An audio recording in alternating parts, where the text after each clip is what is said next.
Heyo, review family, keep it high, keep it tight. I'm Jay Morris, the review guy. Welcome back to another video. I hope you're having a very good day, or night, or evening, or whenever you're watching this, morning, whatever. I'm recording this in the morning.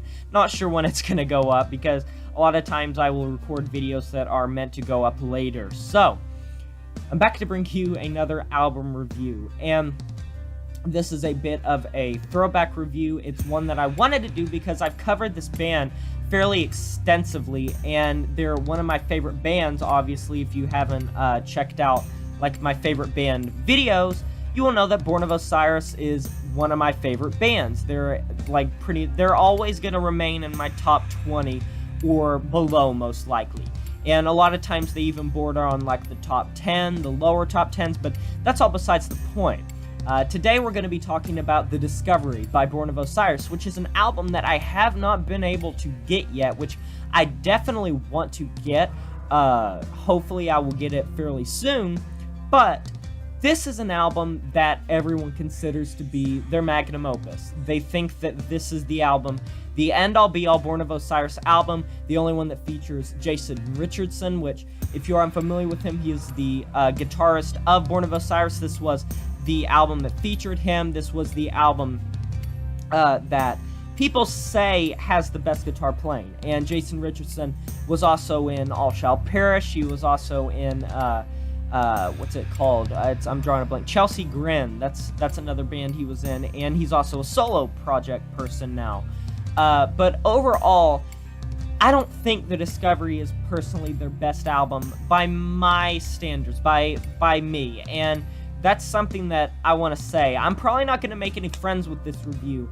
Obviously, I feel like all of Born of Osiris' material is phenomenal, because if I didn't, they wouldn't be like so high up on my top favorite bands of all time list.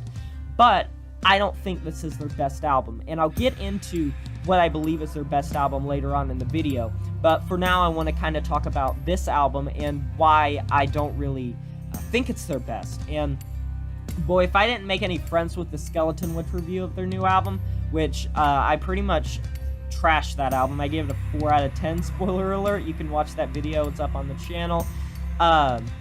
Born of Osiris is a progressive metalcore band, but they have origins in deathcore. And on their 2013 album, Tomorrow We Die Live, which was the successor to The Discovery that was released in 2011, and Soulsphere, which released in 2015, they departed from that original deathcore styling and went more towards kind of a progressive sound. The Discovery features 15 tracks and 52 minutes of material. 52 minutes and 57 minutes of material.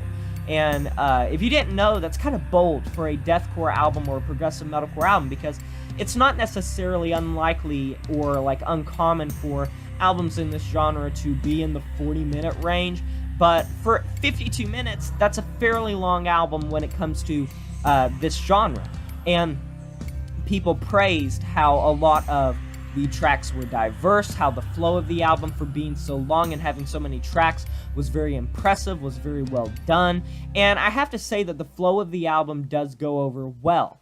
But the pitfalls, in my opinion, when it comes to the album, falls in my personal opinion, I don't think it needed to be as long as it did. Even though it kind of lives up to the time frame of the album, meaning that, yeah, it does earn its keep for those 52 minutes and does continue to be a fairly interesting progressive metalcore / deathcore hybrid type of album. I think some of the tracks can fall a little bit weaker than others when you have these mega tracks like Follow the Signs as a great example, which is Born of Osiris' most popular song, I'd say. It's their most played song, I think, at live shows, and Follow the Signs is just such a hit. It starts the album off. It's such a banger, such a great song with great lyricism behind it, great vocalization, great instrumentation, and you move on throughout these tracks, and I have to say that some are better than others. Track number 8, Shaping the Masterpiece, to me is a highlight, and it's kind of strange how there's such a lapse in what tracks are super strong. The track that comes right before Shaping the Masterpiece is entitled A Solution, and it sounds like Linkin Park, and not even metal Linkin Park. It's this strange kind of atmospheric, almost electronic type of drum and bass kind of sounding song. And I'm not opposed to this. I'm not opposed to experimentation. I very much enjoy any type of experimentation.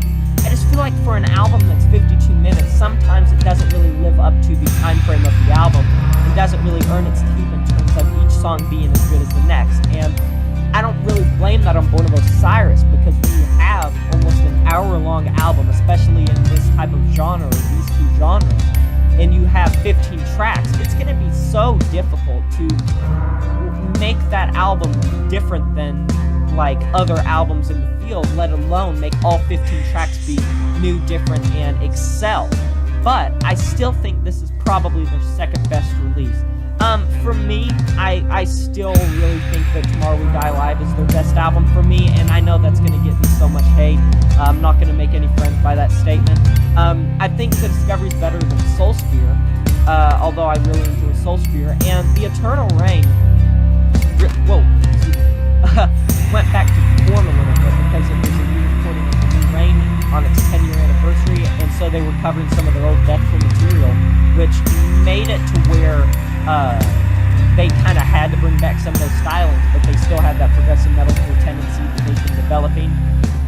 For all intents and purposes, they're not really deathcore anymore, and The Discovery was kind of the turning point in the sound, and Jason Richardson leaving definitely did have an impact on the band's sound, but I still think that it's a good album, and I still think that Born of Osiris did really good after it. And I'm going to give the album a 9 out of 10 because it's near perfect. It's Born of Osiris. You're going to get some really amazing riffs, really good technical riffs. You're going to get a lot of really good vocalization, good lyricism, and it's going to be a good album all around because, in my opinion, Born of Osiris hasn't really made a dud, even though some of their albums can be weaker than others. But I'd love to hear what you guys think, so post in the comments below what you thought, and I will shout your channel out. Like and comment and subscribe, and it really helps me out a lot. In the end screen, you can find my previous videos. I'm probably going to link some Born of Osiris related videos, so you can check those out, and I'll talk to you guys next time. But until then, my name is Jay Morris, the Review Guy, and I'm signing off saying farewell.